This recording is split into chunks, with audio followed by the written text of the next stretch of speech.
Доброе утро, уважаемые зрители «Кактус Медиа». Мы вновь в прямом эфире. Меня зовут журналист Диля Юсупова. Я сегодня для вас веду беседу с весьма интересным человеком, который переживает за нас, за вас, за маршрутчиков. Это глава Ассоциации пассажирских перевозок Бишкека Алтынбек Даспаев. Здравствуйте. Прежде чем сейчас начнем разговор, я хочу рассказать о том, что вы все наверняка столкнулись с тем, что забастовка маршруточников коснулась и вас. Она длилась всю прошлую неделю и немножко в начале этой. В итоге у нас сотрудники маршрутных перевозок вышли на свои линии, и у нас все началось вновь. Они работают, хотя, несмотря на это, они требуют повышения тарифов. Некоторые проявляют инициативу, и в некоторых местах поднимают тариф сами. Но говорить мы сейчас будем не об этом, а о том, что хотели добиться с водителем маршрутных такси, и получилось ли это? Почему было принято такое решение для начала выйти на забастовку? Давайте расскажите с этого. Начнем с самого начала. Значит, здравствуйте, уважаемые телезрители, все присутствующие. Я просто хочу хоть немного хронологию рассказать. Значит, в 2012 году за номер 312 26 апреля постановлением Бишкекского городского кенеша принято было постановление, и мэрии пунктом 3 было мэрии дано поручение при рассмотрении вопроса о изменении тарифов учитывать, значит, затраты перевозчика и ежегодную инфляцию. То есть все, что, о чем говорят маршруточники, это было заложено изначально в постановлении 2012 года. Закон это местным, да. Пункт 3. При рассмотрении вопроса по изменению тарифов на перевозку пассажиров и багажа общественным пассажирским транспортом в Бишкеке учитывать изменение эксплуатационных затрат и инфляции. Да. За все это время оно было учитывано? Вот смотрите, если бы вот это постановление городского кенеша, это, честно говоря, ответственности нет ни у депутатов старых, вот созыва 5-го, 6-го каких-то сам созывов был до этого. Да? Если бы они вот этот закон требовали с мэрии, да, никаких проблем не было. Ежегодно бы учитывали инфляцию, и все, вот как в Узбекистане. Каждого 1 апреля, согласно указу президента, повышает за счет инфляции. И все, проблем нет. И население привыкало, на один сон половнел, и какие проблемы. Мы же никто не возмущается, если на базаре там сейчас на 50, 60, 80% повышение продуктов. Никто не регулирует, а у нас регулирует. Вот я просто хочу сказать, вот горожанам сказать, вот они натравляют нас на конфликт с пассажирами, понимаете? Горожан, слушайте, извините, значит, уважаемые горожане там, и так, участники этого транспортного процесса. Извините, мы же работаем вместе же, да. Я частник, да, моя машина муниципального транспорта сейчас вот работает 120 автобусов, 130 троллейбусов.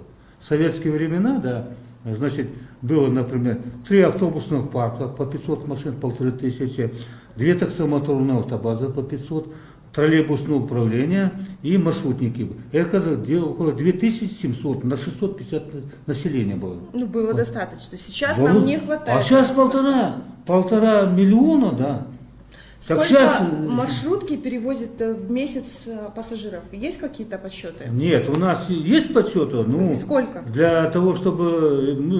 я просто цифры сейчас не могу вам сказать. Представляете, если 2700 пассажирского транспорта раньше обслуживал 650, а сейчас 1,5 миллиона, да? 1,5 миллиона. И обслуживает общественный транспорт, вот, пожалуйста, 120 автобусов, 130. Что это же вообще же? Почему? И нас заставляют нарушать, водители маршрута нас заставляют маршрут перегружать. Согласно закону о автомобильном транспорте, там написано, что водитель должен возить по местам, по сидячим местам. Да. Почему нарушение идет? Потому что вот на Новостройку заедет, я скажу, вот у меня 15 мест и буду выгонять. Это конфликт. Стекла побьют. Понимаете, это? Уже вынужден. И за счет то, что водитель нарушает, вот как-то вот его затраты немного... Сколько в среднем зарабатывает маршруточник? Примерно сейчас, вот до этого раньше было где-то 2,5 было в день до пандемии. Сейчас где-то 2000 зарабатывает, 1000 сом идет у него на это сам. А 1000 сом, смотрите, это заработная плата. это ремонт машин и так далее, не хватает. Крупный ремонт, например, делать, значит, двигатель там полетел, коробка, минимум на $1000, $1500. Они берут кредиты. И вот 80% водителей работают на кредите, понимаете? А То есть вот? все они не владельцы маршруток? Нет, владельца там, может быть, где-то 10% есть, арендует, понимаете? Хозяин есть у него, он сдает в аренду, а так они за счет кредита купили эти машины и лет 5 работает, понимаете, выплачивают кредиты и так далее.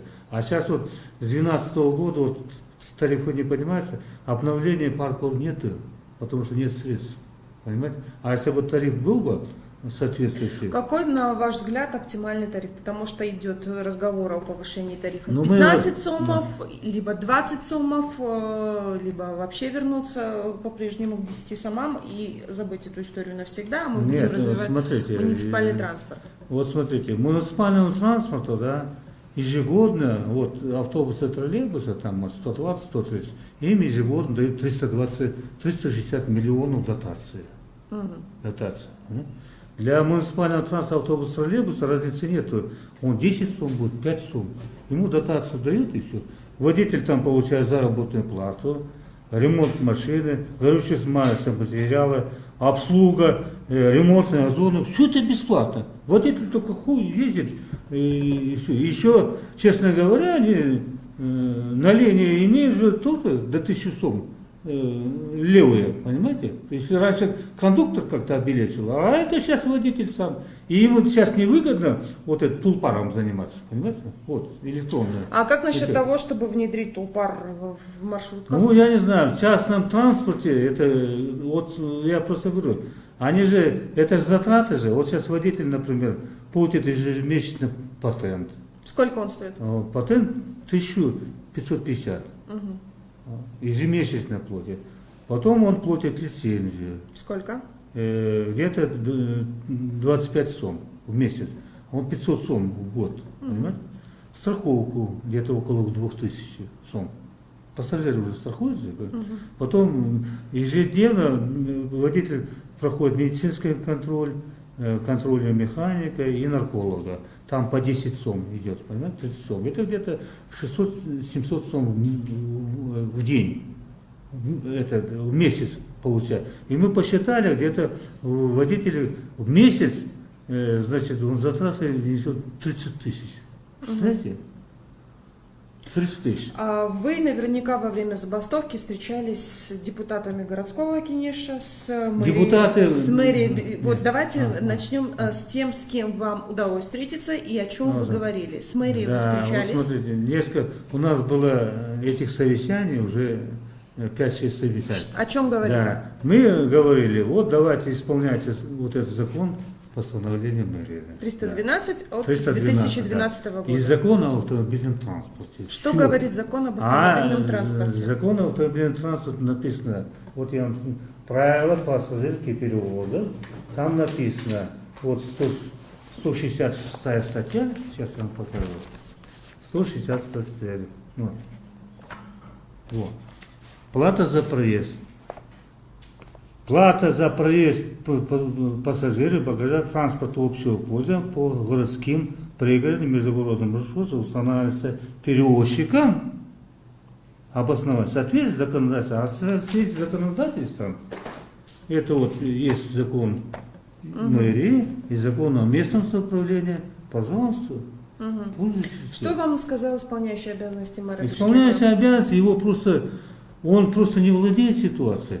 Потому что в мэрии, вот эти юристы там, в мэрии, и в транспортном отделе там мэрии, в управлении городского транспорта, все коррумпированные. Понимаете?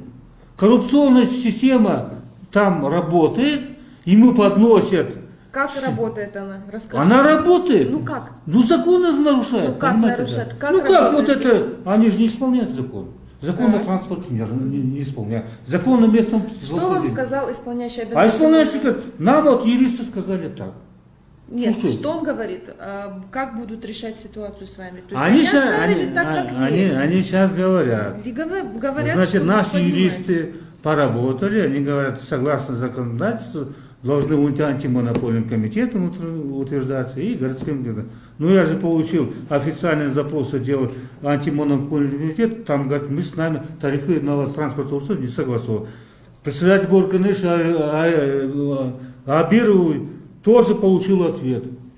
Согласно закону о местном самоуправлении и статусе столицы. Он говорит, тоже мы не утверждаем. Они их не приглашают, депутатов. Я говорю, давайте депутата, Абирова приглашите мэра. Ну вот они сейчас вот занимаются выборами и так далее, и так далее. И то сейчас есть, они с ними вам встретиться не они не хотят встречаться с нами. И вообще не хотят депутаты разговаривать, понимаете, с нами. Потому что я покажу документы, закон. Почему сейчас вот, согласно вот, с Конституцию новую приняли, сейчас Джапаров президент, я вот уважаю, он нормальный мужик, понимаете. Хотя его и гоняли там за несправедливость. Так, хорошо, с президентом он не решает. Я просто, он же говорит, вот сейчас я заступил с 5 апреля, с 5 мая, да, будет диктатура закона исполняться. Так. Кто не будет исполнять, или уходить, или будем сажать. Понимаете? Вот так же он сказал. Я вот обращаюсь вот по телевидению, наведите порядок с этим вот мэром-то, пускай юристов с этими соберутся юристы. Что вам ответили, я насколько знаю, вы делали запросы в Бишкекский городской кенеш по поводу, как они формируют тарифы. Вы делали запрос в Госантимонопольный комитет о том, что они регулируют тарифы или нет. Что вам ответили? Они ответили, антимонопольный комитет говорит, что тарифы, согласно закону о монополии транспорта общего, с ними не согласовываются, согласно закону. Отменено. Их постановление, они вот ссылку делают по правилам организации пассажирского перевоза от 2011 года, 264. Но в связи с выходом закона автомобильного транспорта из закона о монополии, она утратила силу. Они не вносили туда, она же законом отменена, а эти говорят, управление городского, она же не отменена, ну что, это законом отменена, если они не хотят. И вот коррупционная схема вот эта работает, понимаете? Не хотят Очень многие обвиняют в том, что владельцами маршрутных линий такси являются бизнесмены, депутаты, которые качают деньги. Не, ну у нас насколько тоже есть, правда? Да, у нас есть такая информация, что есть и у нас и депутаты крышуют там, есть и чиновники правительства, понимаете, и так далее, и так далее. Они не заинтересованы, чтобы вот эти законы не исполнялись. А коррупционную схему по старой логике сказал, как вот раньше был, бригадир сказал в колхозе, а закон я не знаю. Хорошо, но вот так они работают. Получается, кто во всей этой истории страдает больше всего? А страдают пассажиры и страдают перевозчики, понимаете?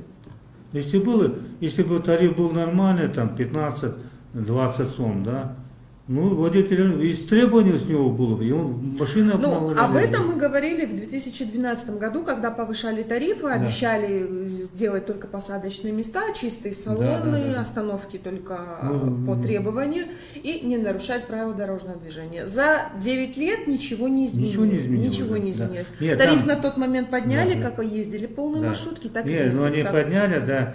Мы думали, что ежегодно будет подниматься по сумму, да, и тогда вот были сапоги, да, вот и старые, первые спринтера, да, они сейчас уже их нету, их осталось там десятка-два, наверное, на маршрутах работают.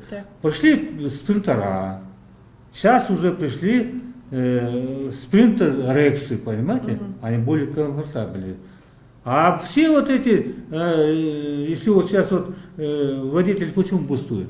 Ну что, сейчас тем более пандемия, и так далее, так далее. Нам вот полгода даже не давали работать, понимаете?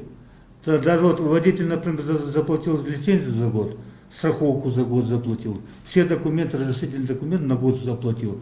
Мы полгода не работаем, и я им говорю, в мэрии говорим, и в Минэкономике тоже я был, я член комиссии там.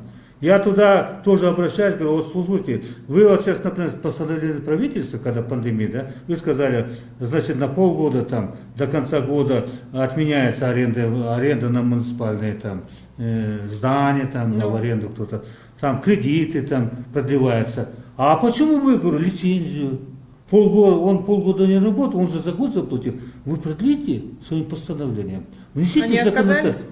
Отказывают. Понимаете? А маршрутники... Встречались ли вы с депутатами Джугурку Кинеша? Джугурку Кинеша я не встречался, понимаете? Не Ну, вот я по телевизору встречи. смотрю, ну там, они же то легитимны, то не легитимны, с кем разговаривать там, понимаете? Еще такой вопрос связан, опять-таки, с повышением тарифов.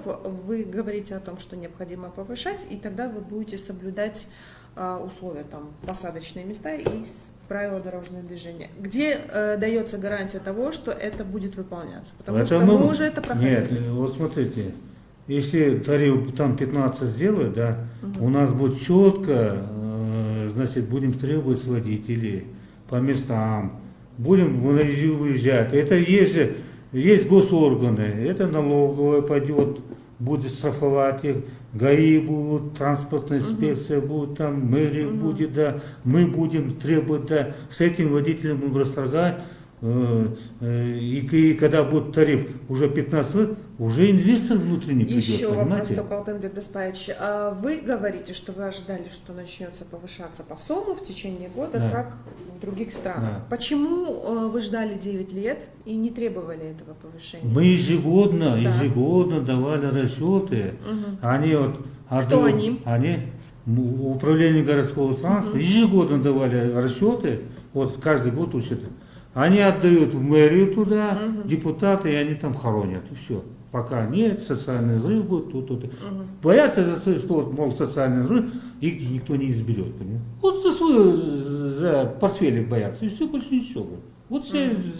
Каково настроение у водителей маршруток, которые не смогли за неделю добиться изменений ситуации? То есть они вышли на линию, им надо кормить семьи, что они сами говорят. Сейчас вот водители, да, мы встречались с перевозчиками, с водителем, несколько собраний.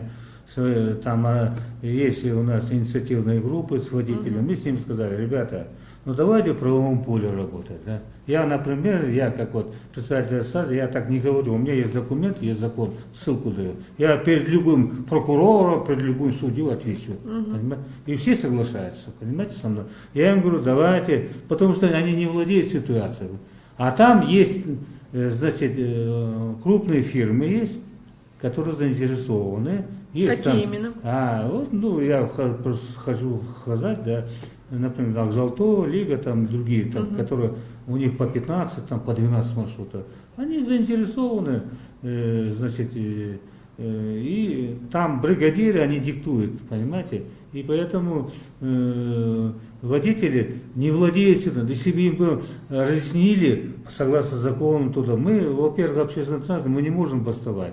Это же отразится, вот когда, помните, в январе месяце, когда вы бастовали, сколько негатива в сторону перевозчиков, водителей было? Что это такое? Слушай, водители сейчас вот забастовали, да, неделю, а затраты населения на такси ездят, и все хаят. Я просто говорю. Если вам муниципалитет, он планирует закупать транспорт крупный, обещают, что в 1 июля ожидается поставка автобусов на газе.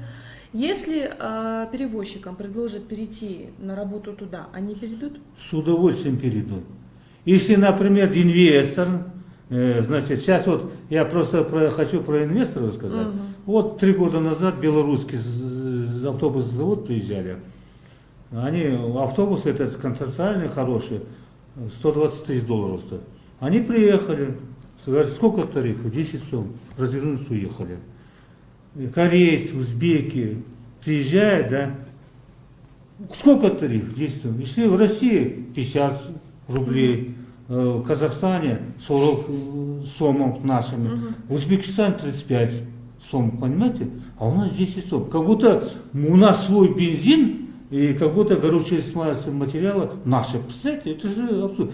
Это логика какая? Бензин идет с России сюда, у них 40 сом, да, 50 сом рублей за проезд. логика-то такая, что он должен 60 сумм проезд, а мы требуем просто 10 сумм, на 5-10 сумм поднять, там, ну, каждый год по суммам, да? Никто не хочет решить этот вопрос. Понимаете? А каковы дальнейшие действия будут пассажирских перевозчиков? Вот сейчас они сказали, что попробуют выйти еще на один митинг. Если Митинг? Да. Нет, сейчас уже все прекратили, потому что мы сказали. Водители, там, знаете, я деле, вот еще, что хочу сказать. Там еще действуют третьи силы. Вот же бывшие власти, это Ибраимов, Сурахматов, там. Эти же все ставленники там в мэре сидят, все их ставленники, понимаете? Там менять надо 100%, юристы, там, транспортное дело, вот, каждый, видите, через день, каждую неделю, то муниципальное предприятие, там, кто-то там коррупцию занимает, миллиарды там украли и так далее. Бардак там, понимаете, там всех надо 100%. Кудайбергену надо этим заниматься. Понимаете? А он, эти же преподносят документы ему, он слушает их, да. Ну ты сам, прежде чем ты как мэр, ты должен посмотреть закон, и юриста пригласить, слушай, что ты мне говоришь так, а вот в законе так написано. Что ты? Ты же мэр, ты принимаешь решение, понимаете? Согласно закону. А твои ошибки потом водители, мы, перевозчики, прокуратуру пишем, суды, и отменяем, понимаете? Когда следующая встреча у вас планируется для обсуждения? Пока вот мэрия города Бишкек молчат, сказали, вот мэр, эти сказали, он депутатами перед депутатами стоит. Просто, я говорю, он должен смело взять своим постановлением, да, там расчеты, рабочая группа работала, обосновали, специалистов приглашали, и антимонопольниками, там эти экономисты и так далее, расчеты предоставляли. Все муниципальные эти предприятия, троллейбусные, автобусы, маршрутники, все экономисты с банка, там, инфляция, все это ушли, обосновали все. Он со своим постановлением бы взял бы, утвердил тариф и все. А он просто боится, что новые депутаты его не примут. Скажут, ты вот поднял тариф на 15, вот якобы, мы тебя не утвердим. За свою должность боится. Вот в чем дело. А вот эти все там коррупционеры сидят, там они преподносят ему, он да. А он мне говорит, я ему говорю, вот же нарушает законы. А где? Я говорю, вот закон. Ну, столкнутся ли наши пассажиры еще раз с такой проблемой коллапса, забастовки маршруточника? Или сейчас пока нет? Сейчас пока не планируется, водители уже согласились, сказать, давайте до сентября будем значит. Я просто переводчикам сказал, давайте вот, ребята, надо подготовить, да, надо дать пресс-конференцию, несколько там Аки-пресс, это Хабар и так далее. Обратиться, я вот хочу обратиться к президенту Садыр Нуркожоевичу, депутатам с города КНШ. Должны, значит, исполнять, мэрия города Бишкек должны исполнять законы. Вы вот как гарант Конституции, президент, дали народу клятву, и мы все перевозчики, все поддержали вас, что 80% проголосовали за него, чтобы закон это коррупционную схему, а это все действует, понимаете? Вот все у власти сидят там начальники отделов, там специалисты, там кто-то, все они ставленники старых этих мэров, понимаете? Они работают и все, им до лампочки, понимаете? И этот закон они поворачивают как... Закон, что вышло, куда повернуло. Да, как вышло, да, понимаете? Понятно. Спасибо большое вам, Алтынбек Деспаевич. Я напомню, что у нас в гостях был председатель пассажирских перевозок города Бишкек, Ассоциация пассажирских перевозок города Бишкек Алтынбек Деспаев. Я напоминаю, что вы обязательно должны ставить комменты, лайки, и я предлагаю вам ответить, кого в этой ситуации вам жальче всего. Власти, перевозчиков или пассажиров. Обязательно пишите в комментариях и подписывайтесь на все наши социальные сети, мы есть везде. Самое главное, читайте наш сайт и помните, что Кактус Медиа любит вас.